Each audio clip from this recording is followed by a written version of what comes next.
Boa noite, meus amigos e minhas amigas. Que bom estar com você. Que bom que vocês estejam conosco. Sempre a Casa da Fraternidade em sua casa.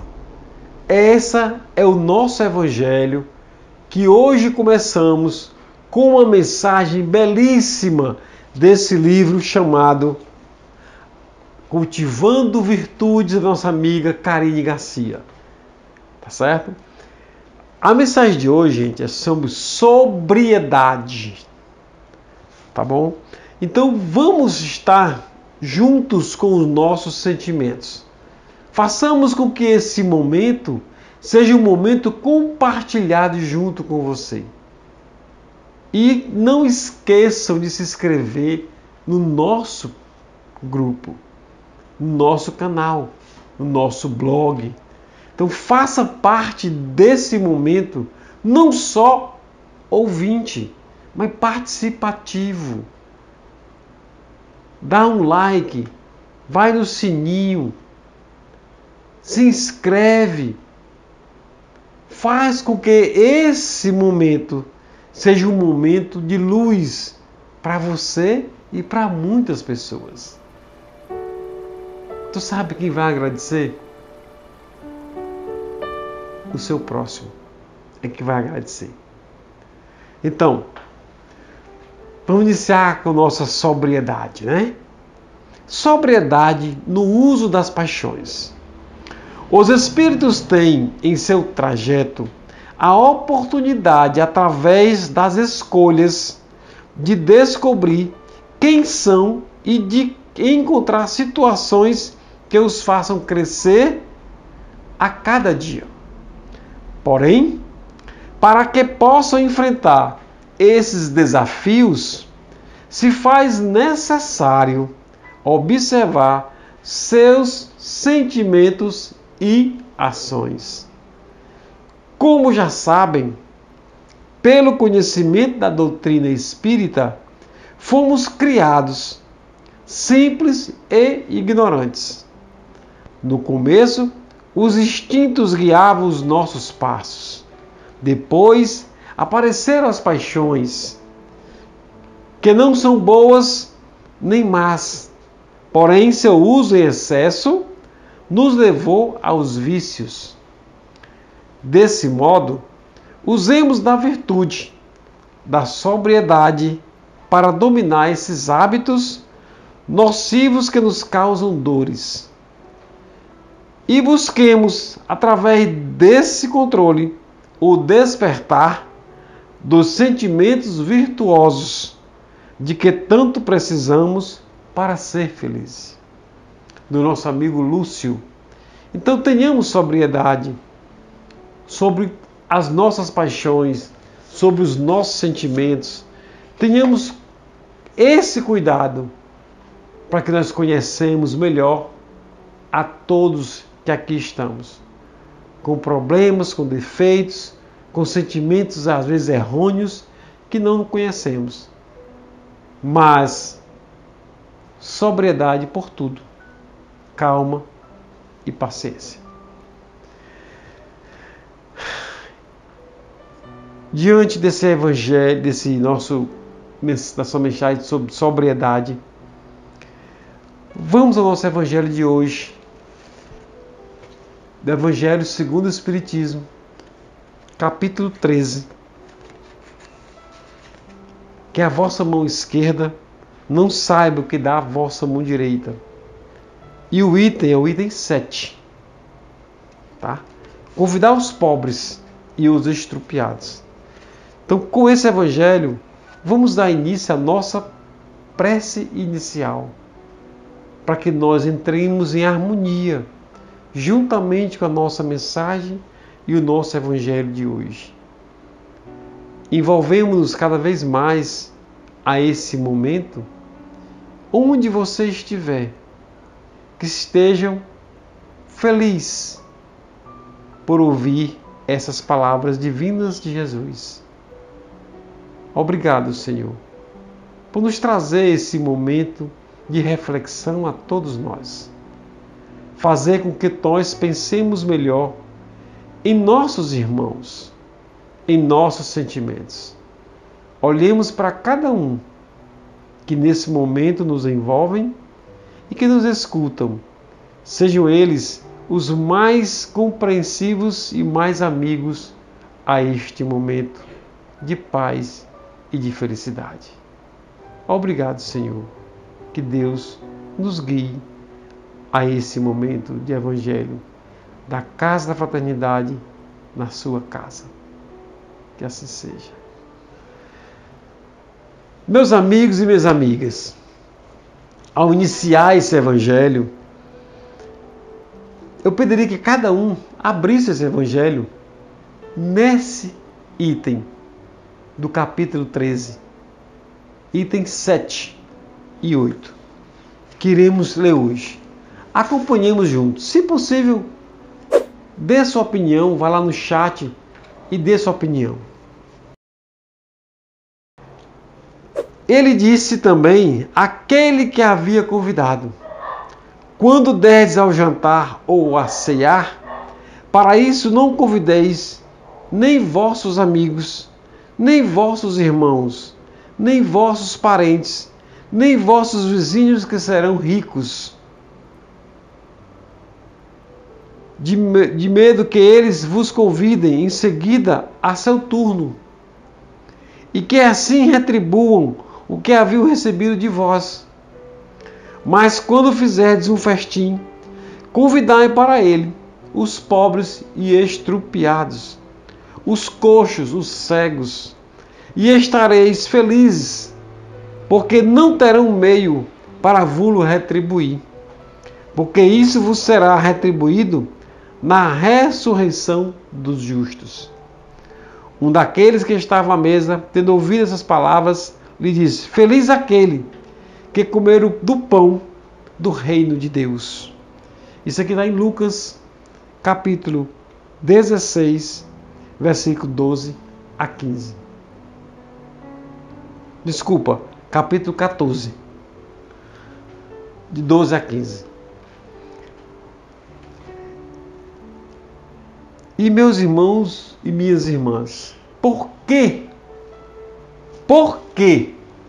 Jesus pediu para convidar os pobres e estrupiados e não os nossos amigos, aqueles do nosso dia a dia, que convive com a gente, aquele que está do nosso lado, aquela pessoa que tanto ele lhe ajudou? E por que Jesus dizer para convidar os pobres e estrupiados? É estranho, né?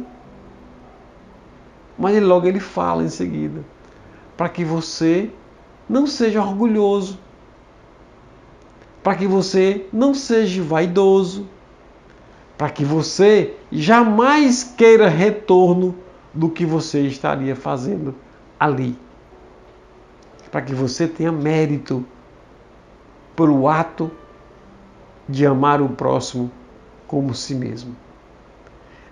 Esse é o resumo desse Evangelho. Mas nós vamos ler o que os Espíritos estavam falando aqui embaixo. Quando fizerdes um festim, disse Jesus, para ele não convidar os vossos amigos, mas os pobres estrupiados.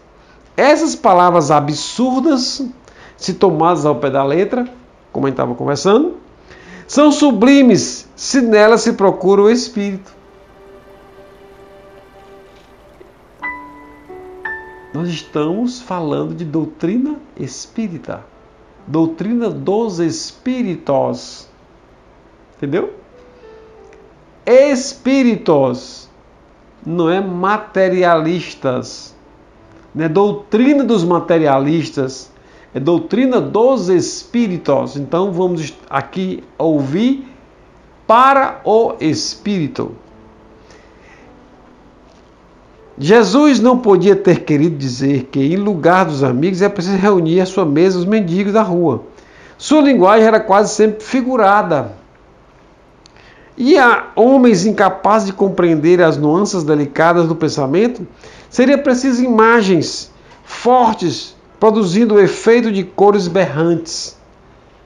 O fundo do pensamento se revela nessas palavras. Quais palavras? Serei felizes, porque não terão meios para vou-lo retribuir. Quer dizer, não se deve fazer o bem com vistas a uma devolução, mas pelo único prazer de fazê-lo. Meus irmãos e minhas irmãs, meus amigos e minhas amigas, a amplitude que Jesus falava era tão grande que poucas pessoas compreendiam aquele momento e hoje poucas compreendem também.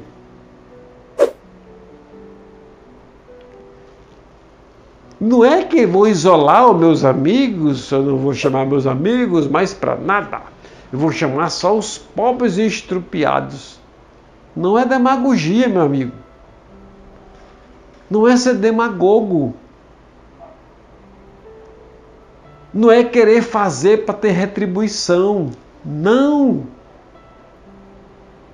É você fazer por amor. Essa é a palavra-chave dos nossos encontros aqui no Evangelho da Casa da Fraternidade. É a compreensão do amor sem retribuição. Essa é uma dádiva. Ele configura dos povos estrupiados porque essas pessoas, coxos e cegos, porque eles não têm uma condição, normalmente, de lhe retribuir o bem que você o fez. Mas eles podem fazer com que essa retribuição seja divina. Porque se você fez aquilo com amor, a retribuição é divina.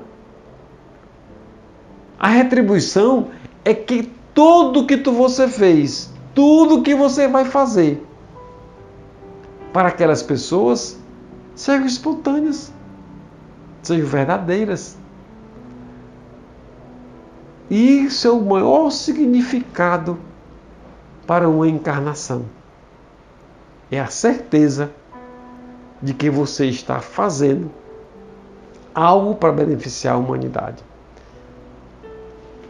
E ele fala aqui, quer dizer que não se deve fazer o bem com vistas a uma devolução, mas pelo único prazer de fazê-lo, para dar uma comparação surpreendente.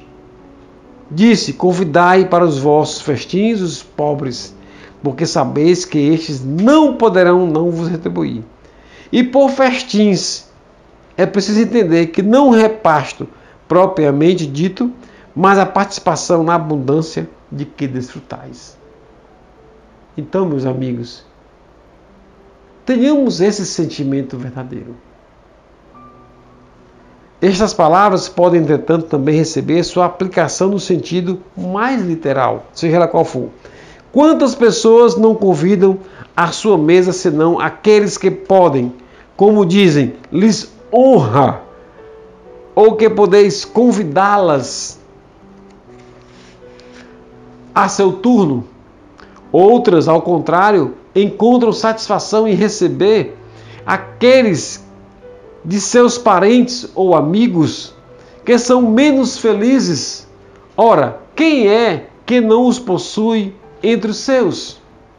E por vezes prestar-lhe um grande serviço sem aparentá-lo. Estes, sem irem recrutar os cegos e os estropiados, praticam a máxima de Jesus. Se o fazem por benevolência, sem ostentação, e se sabem dissimular o benefício por uma sincera cordialidade. Meus amigos, isso aqui nada mais é do que a atitude de Jesus.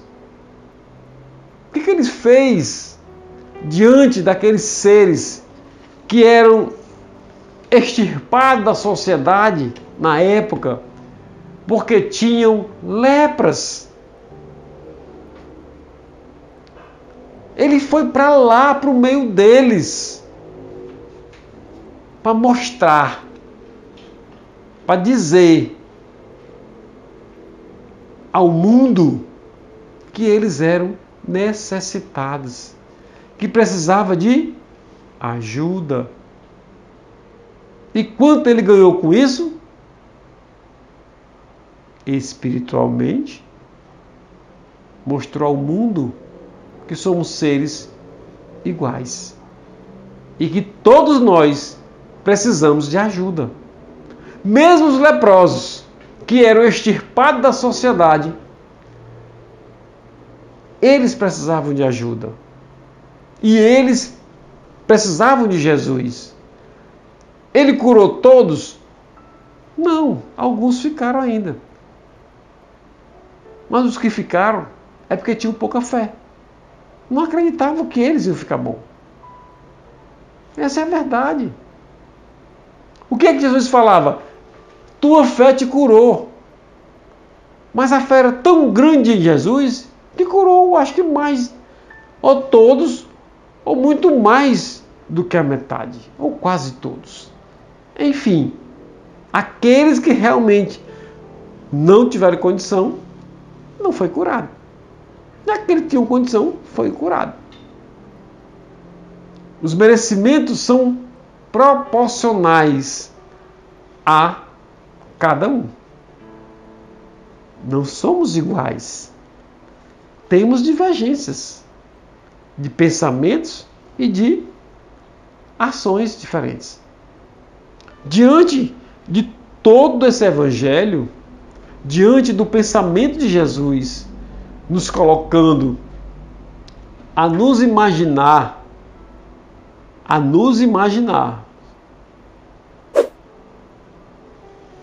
diante de cada situação criada,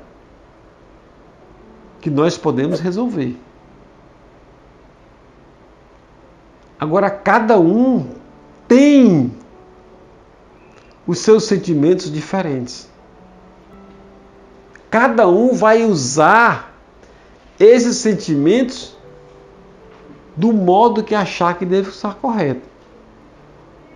Porque Jesus nos dá o guia. Ama teu próximo como a ti mesmo. Essa exemplificação, para nós entendermos que a tua mão direita, tá certo? Dê que a esquerda não veja. Esse é o maior trunfo de Jesus. Não queira dar algo a alguém para ter retorno. Não faça isso. Porque ao fazer, você não está diante de Jesus. Os ensinamentos dele é totalmente ao contrário. É você fazer o bem e não olhar a quem. Não olhe para trás. Já foi. E nem cobre. Porque você fez o bem a alguém. Nem cobre. Porque nós fazemos o bem espontaneamente. Esse é o bem para ser feito. Nós não fazemos o bem, eu entreguei 100 cestas básicas para os pobres. Tudo bem. Qual o sentimento da cesta básica? Você vai encher a barriga das pessoas com o seu orgulho? Você acha que você vai ter benefício com isso? Não vai, meu irmão.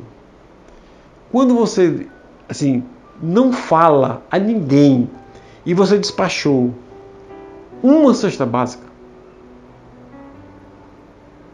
e você sabe que essa cesta básica foi para uma pessoa necessitada de verdade e foi com amor, é melhor do que 1 milhão de cestas básicas pelo orgulho. Então não podemos imaginar a humanidade sem esse retorno? Como seríamos? Será que teríamos guerras? Será que teríamos o que está acontecendo hoje no Afeganistão? Não. Não teríamos. Mas qual é o grande problema? A falta de amor. A falta de entender esse dar com a direita que a esquerda não veja. Que eu tenho que dar e eu tenho que receber.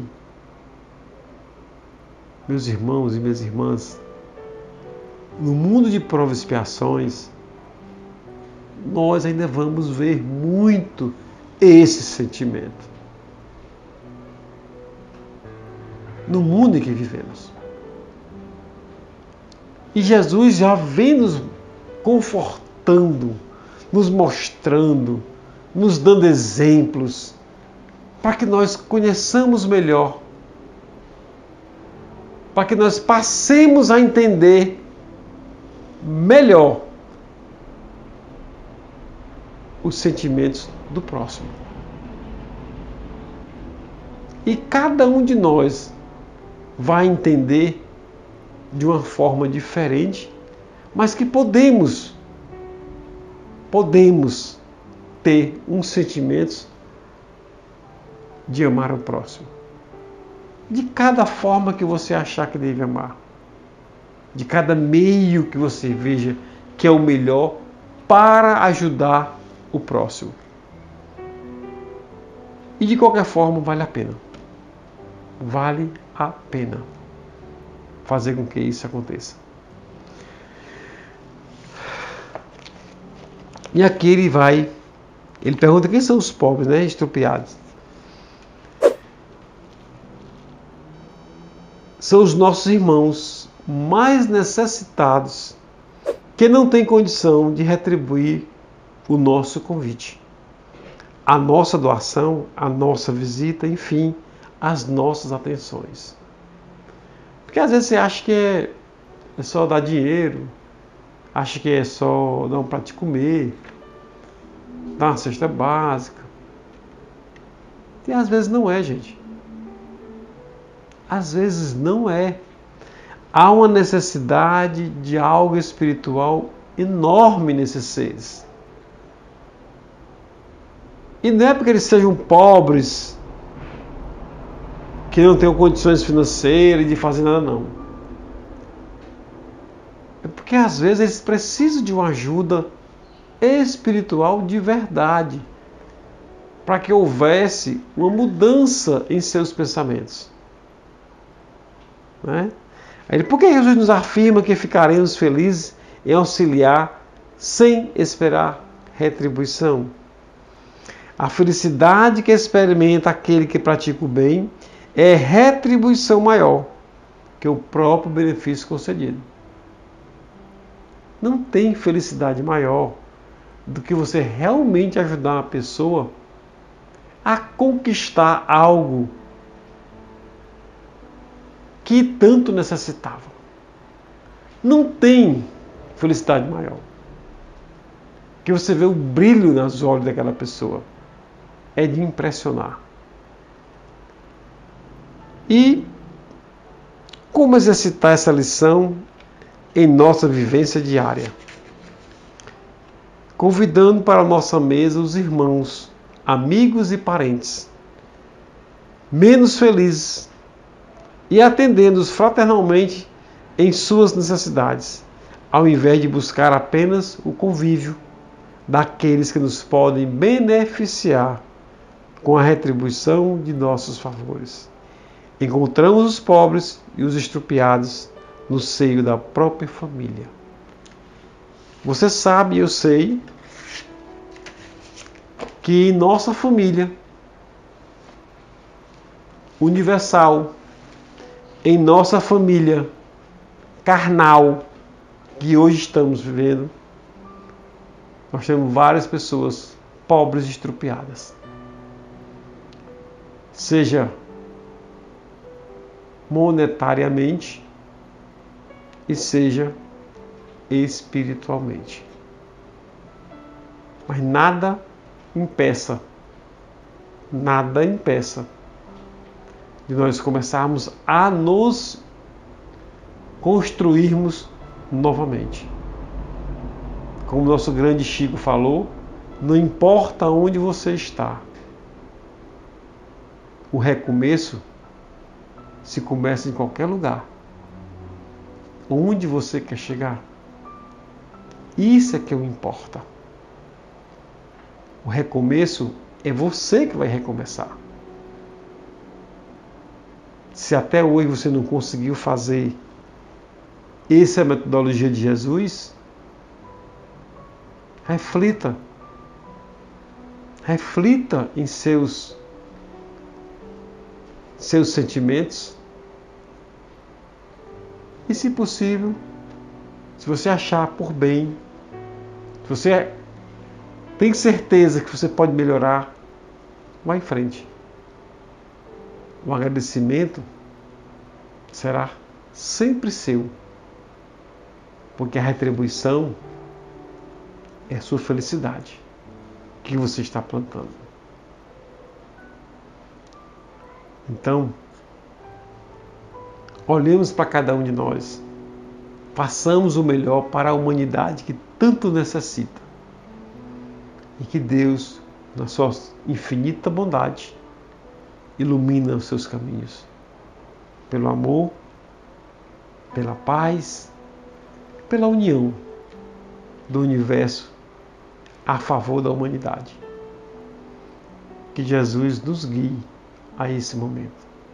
A Casa da Fraternidade, nós temos um propósito de levar até vocês o melhor de cada um que aqui faz. E diante desse momento, diante desse Evangelho de hoje, que nos engrandece muito e que nos traz a esse momento lembranças de que a Casa da Fraternidade sempre vai estar na sua casa. Esse Evangelho, a Casa da Fraternidade na sua casa, foi criado por acaso. Mas lá no começo, em 2001, no início do nosso Evangelho na casa da Dona Lourdes, juntamente com a Jandiara Caribé, com Rosângela, com Enia, juntamente com esse pessoal, nesta fundação, o pensamento era um só: levar o melhor para a humanidade.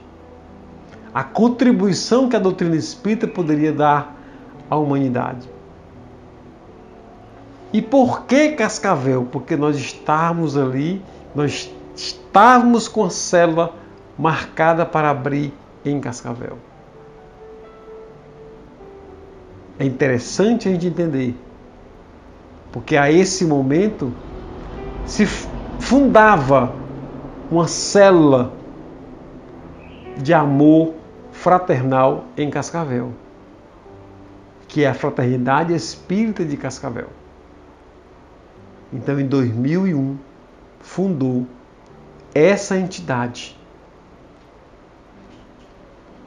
Iniciou-se um trabalho fundamentalizado com o Livro dos Espíritos, com o Evangelho de Jesus e o Livro dos Médiuns.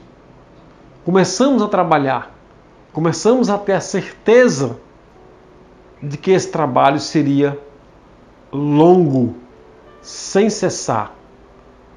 Nunca deixamos de ter Evangelho na Fraternidade Espírita de Cascavel, que nós denominamos a Casa da Fraternidade. Então, passou-se 20 anos. 20 anos fizemos dia 21 de agosto desse ano. E aqui, diante do Evangelho de hoje, eu queria parabenizar essas fundadoras, pessoas que tiveram coragem de fundar uma casa espírita em Cascavel, que na época só tinha uma, de onde nós viemos, que é a nossa célula máter chamada Grupo Espírita Amor e Luz. Foi a célula máter, foi de onde veio a essência divina para todos nós. Para mim, principalmente, que eu vim de lá. As outras pessoas, as fundadoras, já vinham de outros estados, já tinham outros pensamentos, tinham outras ideias, outras visões espirituais. Então viu o que? Foram definidas a fundar uma casa em Cascavel. A história é belíssima, porque uma é de São Paulo, uma de Alagoas, uma do Rio Grande do Sul e a outra, se eu não me engano, de Limoeiro do Norte. Nenhuma pessoa de Cascavel vieram e fundaram uma casa aqui. Então, meus irmãos, esse é um pequeno relato da fundação da Fraternidade Espírita de Cascavel, a Casa da Fraternidade. E eu queria a todos vocês comemorar esses 20 anos, mas com muita alegria, com muita paz, com muito amor. E que somando junto a vocês, nós conseguimos chegar até aqui. Tá certo? E eu falei um pouco da fundação, um pouco, que hoje nós estamos na casa 1 ano e 6 meses fazendo o Evangelho dessa forma, remotamente. Pessoas perguntam, quando é que você vai abrir? A casa está aberta, gente. Está aí a prova. Você está aí, eu estou aqui. Agora, fisicamente, nós estamos ainda com um pouco de cuidado com todos os participantes. Então, que breve, nós vamos ter alguns momentos que nós podemos fazer juntamente com vocês. Mas agora vamos ter um pouquinho de paciência. Então, como eu falei essa parte, amanhã a nossa amiga Adriana, ela vai falar algo mais. Porque aí fica muito chato falar tudinho, né? A gente vai falar um pouquinho também, tá certo? Então amanhã ela vai contar a história da Casa da Fraternidade. Bem mais legal. Tá certo? Então eu queria só um grande abraço para vocês. Muito obrigado mesmo por nos aguentar aqui esse tempo todo. Não é não? Por nos aguentar aqui. Então, que Deus ilumine vocês e que tenham resignação com todos nós, comigo, com o seu Ayrton e com a nossa amiga Adriana. Tá certo? Então, um beijo no coração, que Deus abençoe vocês, que esse evangelho seja um evangelho de luz para você. Então vamos direto para a nossa prece, que eu vou fazer uma prece agora para o nosso aniversariante do mês. Divino Mestre Jesus, te agradecemos por esse momento feliz da Casa da Fraternidade. Olhemos para cada um desses fundadores que aqui estão. A Dona Lourdes, a Jandiara, Rosângela e o Enia, onde estiverem, estejam juntos com os nossos sentimentos de amor, fraternalmente, de agradecimento a vocês por ter esse amor, essa célula que foi criada em Cascavel. Fraternidade Espírita de Cascavel sempre vai agradecer a todos vocês. Mas de coração, não com vaidade, nem que vocês tenham vaidade disso, mas tenham a certeza de que nós iremos sempre continuar o trabalho que foi iniciado nessa cidade.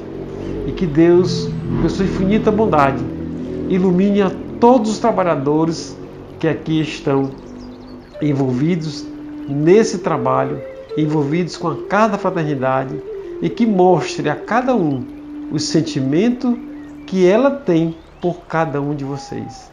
O sentimento de amor, sentimento de paz, sentimento de união, sentimento que traz a todos nós essa certeza de que levaremos à humanidade o melhor que podemos mostrar ao ser.